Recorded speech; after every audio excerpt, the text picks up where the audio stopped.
If you could eliminate data entry for your truckload brokers, how much more business would your top performers win? Ty TMS has an array of tools designed to save you hours a day. Import your entire spreadsheet of shipments. Let Ty create seamless integrations to your customers' internal systems. And if all of your orders come through email, Ty TMS leverages AI to read an incoming email and enter the shipment for you.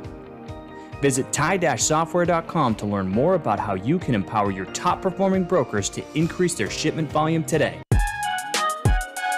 I got friends only wanna talk business. I got expensive cause winning's expensive. I got expensive cause winning's expensive. I've been reading all the war. And I've been shutting down the stars. Hi, and welcome to Put That Coffee Down, the freight sales show for closers. My name is Kevin Hill. I'm your host. Today, as always, I have a special guest coming in just a second. Chris Seeds, the sales director over at Bridge Logistics, and also the host of What Not to Miss with Chris, his weekly show on LinkedIn. But before we do that, let's talk about the future of supply chain. A lot's going on in the market right now, and we are going to be in Northwest Arkansas on May 9th and 10th to detail that out.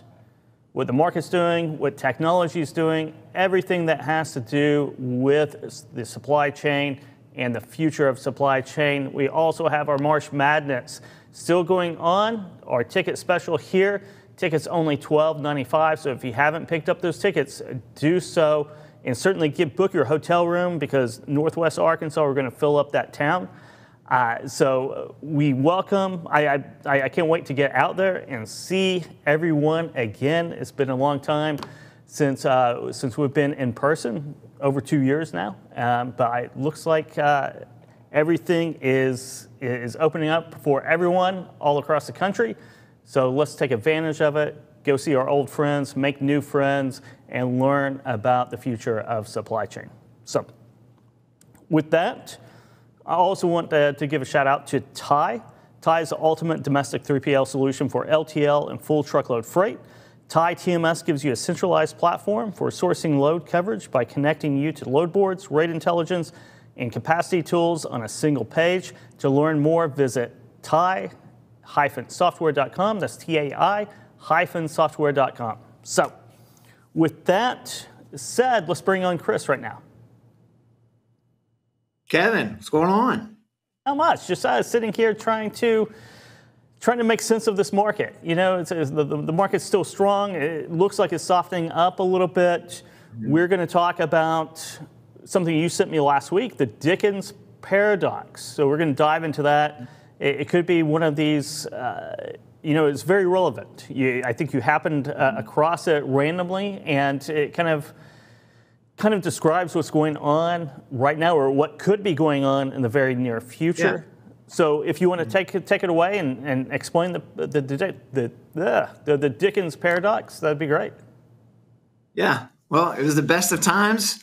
It was the worst of times, right? So the Dickens paradox, I stumbled across it, and actually an old Sandler coaching book that I got years back, but man, that's relevant. So basically, it really just touches on, when things are good, we forget or lose sight of, all the behaviors and the things that we need to be doing in order to avoid the hardships of when things are really bad. So that could be prospecting, that could be having in-depth customer conversations. Basically, it's the concept is, hey, you can be a really sloppy salesperson when things are good and still have a really good year, quarter, week, whatever, however long the tides are turned. But man, if you're not doing the things that you're supposed to be doing, while things are good, the worst of times, man, they really are the worst of times, and they hit hard. So Chris, this really resonates with me because I am from oil country, Oklahoma, and you see this in the oil industry all the time. You got $100, $120 barrel of oil. You can make money no matter how bad you are. As long as it's flowing, you can be as inefficient as you want to. It drops down to $50 or $60, and you realize how much waste is in the system. And then you start having to tighten your belt. You start cutting things. You start really looking at how badly this is operated. But it doesn't matter when oil is at $120 a barrel, right? I mean, you can do a lot of things wrong and still make a lot of money. And it's the same thing with trucking, right? When trucking, the national average is $3.90 for, or $3.80 for a dry van load anywhere. You can do a lot of things wrong and still think you're doing well, but you don't realize that until you get back into $1.60, $1.70 a mile, and you realize that you're behind the pace by 10 or 15 steps. Yeah, I mean, it's I think in that paradox they reference the in the best of times, it's that spring of hope. Everything's good, everything's great. It's hard to do anything wrong. Oil's up, right? And then you get into that that winter of despair, which you typically get into by not doing the things you're supposed to be doing during that spring of hope mentality. Keeping your pipeline full, and like I said earlier, make sure you're having customer conversations to make sure that you're still providing that value that you need to be providing, and that makes sense for them to continue to work with you and grow with you. So it's all relevant, but usually that winter of despair and the worst of times is a self-inflicted issue that we run into as salespeople by not staying on top of the things that we should do, even when things are great. Yeah, I think you find that in all professions, but sales is definitely one where it really highlighted. You get lazy, you get sloppy. I mean, you're going to hit your quota every single month. So what's the point? These customers will never leave. This will last forever, which it never does, right? The punch, I know, right? Fingers crossed, someone's going to pull the punch bowl back. Someone's going to grab the Kool-Aid and take it away from you. And if your pipeline is sparse, if you haven't been doing the fundamentals, as you said, if you haven't been keeping in contact with your customers and really grooming those relationships, then when that punch bowl goes away, when the market turns, a large portion of your book of business is just going to disappear, and you're going to be left holding the bag. Exactly. Yeah. At the end of the day, your top customer is somebody else's top prospect. So if you're not grooming that relationship, if you're not providing value, if you're not understanding their needs, wants, and how to move forward together, then you're going to end up again in those worst of times. And a lot of it comes down to good habits, developing good habits, being consistent with what you're doing, having a good coach, having a good mentor, being humble enough to trust those around you so that you can step aside, pretend like you're not there even when you are there, so that, you're giving your team or whoever you're working with the permission for imperfection, because eventually they're going to be able to do things, at least operationally, if we're talking more of a cradle to grave model, they're going to be able to do things operationally eventually better than you ever could, because they're going to be more dedicated to those whatever those things are that you do on a daily basis that you don't need to be doing, or that somebody else could be doing, right? What do you think you're exactly right, number one. What do you think is, and what you see, especially in freight sales, what are salespeople probably getting sloppy with right now? What's the biggest offender in your mind? Our salespeople, nothing. We're perfect. But no, sales is tough. Sales is tough, and I think that if you're not constantly focusing on building into existing relationships and focusing on the value add, surprise, that's what's most important, right? You guys talk about that a lot. Sonar's a good application to help provide that value and create that transparency. But if you're not providing some sort of value, somebody else is going to come in and do that. It's the old, what's the best time, or how often should you tell your wife you love her? Well, before somebody else does, right? So if you're doing the things that you're supposed to be doing, and you're providing that value, and you're making sure that value is still current, that is where you should be spending your time, right? As well as keeping your pipeline full. At the end of the day, in sales, you don't have to be a great sales. What does that even mean? What does being a great person even mean? You need to be good at building relationships and keeping your pipeline full. Argumentatively, you could be a terrible salesperson, but have a full pipeline at all times and move people to close and, find success, right? Yeah. So at the end of the day, pipeline and existing relationships, nurturing and make sure that value's there, I would say are probably the two most important things you need to be doing. Pipeline and prospecting are by far the great equalizer in sales because it is ratio game. So if you can out prospect and outfill your pipeline by a factor of 10 to 1 to anybody else, you don't have to be all that great at anything else in the process. And you're still going to make as much money as that great closer, right? Exactly. The great closer that has to be a great closer because they don't ever have their pipeline full. So that they have to lean on that, and that's not a really good place to be because there's very few great closers. And what does that mean? I was talking to last week to Matt Perkins about what does closing even mean. I've never really understood it. What makes a great closer? Well, someone who's probably pretty confident and adding a lot of value to the deal, and someone that is personable as well, right? I mean, it's not a trick or a gimmick. If you add enough value, or if you talk to enough people, you're just naturally going to close. Yeah, and arguably, it's a numbers game.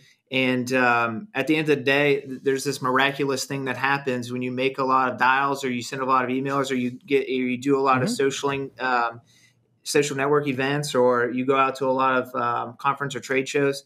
You're going to build a book of business. It's going to miraculously happen, right? If you put the effort in, it's going to show up. But at the end of the day, efficiency is important too. And especially in that cradle to grave model, you want to be you have to be able to balance that sales piece, that building into that book, and you have to be able to balance that operational lifting, however heavy that is. We should always be striving for some sort of balance between the two, and spending more time with our customers and our prospects and moving that sale forward. Because if it's not moving forward, it's moving backwards, right? So, finding the balance between the two, finding that efficiency, right? Always getting better, making sure that, we're tracking our data and we're tracking, how well we're doing. Are our ratios close, or are our ratios getting tighter or wider? Because at the end of the day, we don't always have all day as sales reps to go and hammer the phones, nor is that a smart way to work, right? We need to be strategic on how we operate and how we function to make sure that the things we're doing every day is building into something, and we're getting better at, increasing our efficiencies, right? Yeah, definitely. You have to increase those efficiencies and value. I think value. Do you think number one value right now, especially in the spot market, and mostly is finding capacity? And it seems like it's been that way for a couple of years. I mean, that's a huge value that you can offer. But when the market turns, and whenever that is, it is, right? But we all know it will. Yeah. When the market turns, you're going to have to start thinking about value, and thinking about value in a very different way. Because when your phone's ringing off the hook, whenever you post out your loads, phone's ringing off the hook, you're really competing on the value side. Sure. Not getting capacity, not being the cheapest rate, because rates are going to come down. But what can you do not to get into that trap, really, of chasing price, is adding a ton of value. And how you do that, there's many ways to do that. What's one way that you think is something that everyone should do? Well, let me play off what you just said here. As the market turns, brokers notoriously become commoditized, right? So right now it's a big, where's the capacity? That's the value add. And then when the market flips, we become, commoditized if you're not providing the value, right? I would argue that the value right now is more important than ever, because what it says right now is that, hey, we're willing to put time and effort into providing value to you, whether that's content, whether that's new technology, whether that's just building into that relationship. We're willing to do that now. even when we don't necessarily have to, because we have the capacity and that's what you're looking for. But we're going to build that value now so that, hey, when you see our phone number come across your caller ID or you see our email pop up in your inbox, hey, I want to open that or I want to answer this call because guess what? There's value attached to this call or this email that's going to help me as a Mr. Logistics or a Mr. Decision Maker make a good decision in his day or his week or his quarterly projections, whatever it is, or his budgets. And, it's going to provide that value now. And, when that market does come around and that, that power does move back towards the shipper, they're going to remember that we were there providing value the whole time. So they can lean on us and they can trust us when those hard decisions do come, that we're going to be upfront and honest with them regardless of what's going on in the market. Well, let's talk about value. Let's talk about content. Let's talk about what not to miss this week with Chris. How long have you been doing that? I've been doing it for a couple of years. So we really started doing it, when when COVID hit hard and you had this big thirst for knowledge for shippers. Why is this happening? Why is that happening? Help me understand this. We have, just the other day we were having conversations with customers regarding rates increasing going into Canada. They're doubling in some lanes. And so, being able to provide that information as to why that's happening outside of, supply and demand. That's just the way it is. That's the market, man.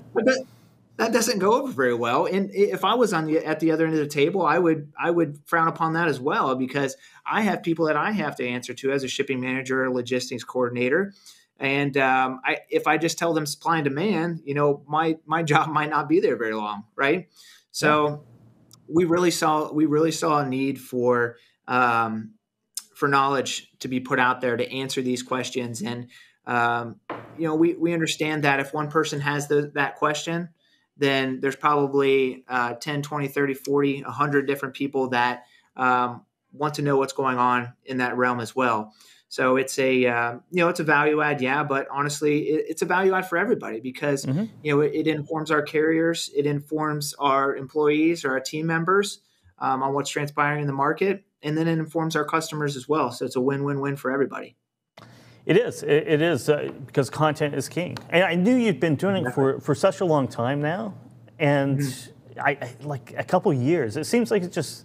Yeah. It's been a long time. It seems like these 2 years have flown by, though. Yeah, you guys inspired me. Well, thank you. So I think it was Put That Coffee Down years ago with Dooner and yourself, and you guys were talking about content and video and stepping outside your comfort zone. And I'm like, I really don't want to do that, but I see the value. Let's take the leap. I want to grow. I want to help my team grow, my company grow, our carriers grow, our customers get better and more efficient. And, it was just one small step towards that content value add mentality that's been really beneficial for us. And, hopefully everybody that's been viewing it. And I'll give you a great compliment. Kudos. If you've never done a weekly show, or daily show or whatever, like a weekly show. Yeah. If you've never done that, it becomes a grind. It does. It does, right? I mean, it's not easy to plan it out, to shoot it, to think of ideas, think of what to say, get motivated yourself, right? Mm-hmm. And do it week after week and have great consistency in it. And you've done that for 2 years now. Yeah. And we've tried to be really consistent with it. Listen, I'm not perfect. We don't always get it out every single week or every single on the exact day that we're supposed to, but we really strive to make sure that content is worth the time of the individual consuming it. We've also started putting out regular weekly market updates, just about a minute 30 long. So we do some voiceovers and show about 8 to 10 different indices to highlight what's transpiring in the market. And, we found that to be really successful as well as to inform both the customers, carriers, and team members. Also, it seems like that attention span for our generation as we continue to grow, it gets less and less. So you want to get quick to the point, make it make sense for them to view and open, and then move on so they can go out and make the decisions they need to make to be successful. By doing the show once a week, or you've been doing it once a week, you can take a week off here and there, Chris. Right. No shame in that. How has that helped you craft your message?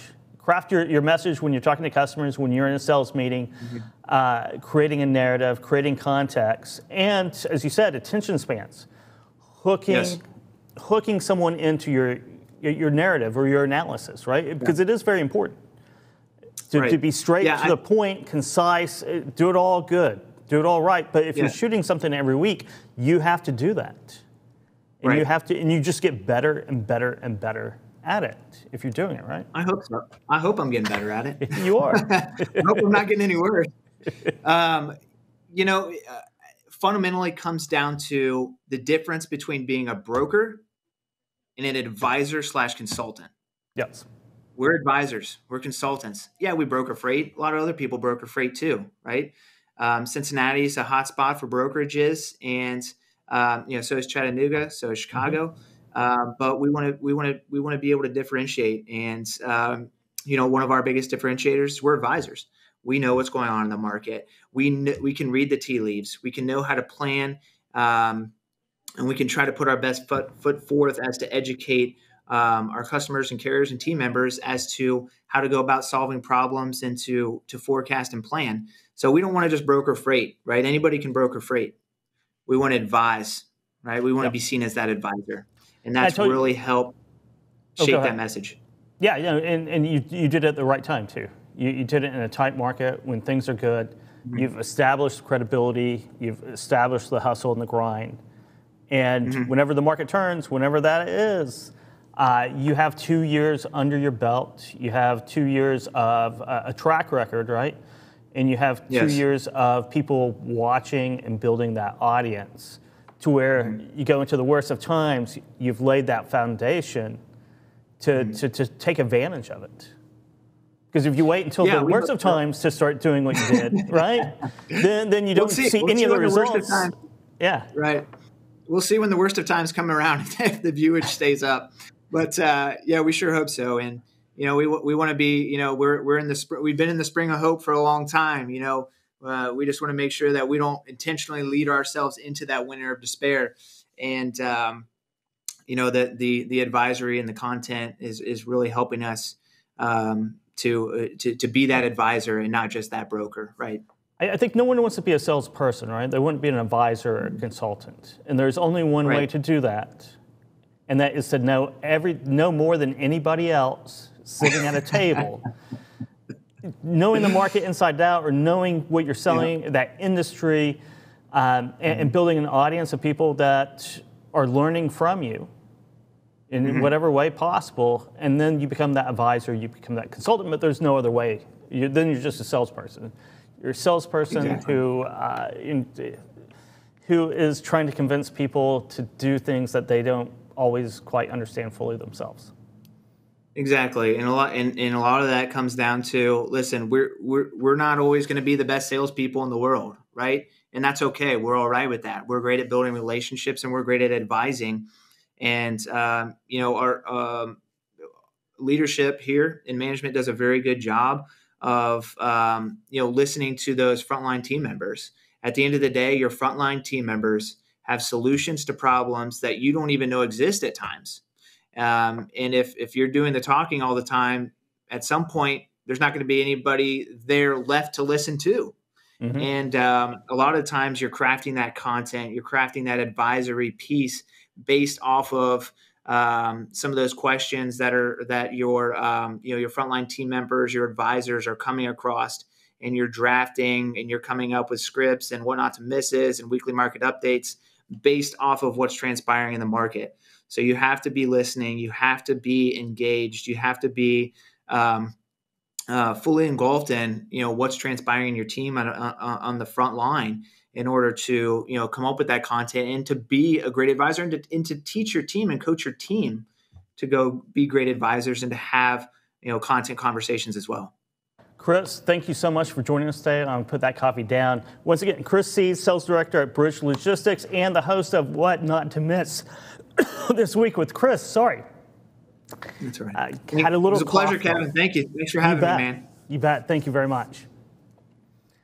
So the Dickens paradox, the best of times, the worst of times, you better be on your A game on the best of times. Keep those fundamentals going, keep prospecting, keep filling that pipeline, keep doing everything that you would do if you weren't making any sales whatsoever. Be a little bit paranoid is, I think, the real key to it, right? Be paranoid like someone's going to catch you, someone's going to outsell you, someone's going to take your customers away, and then you're prepared.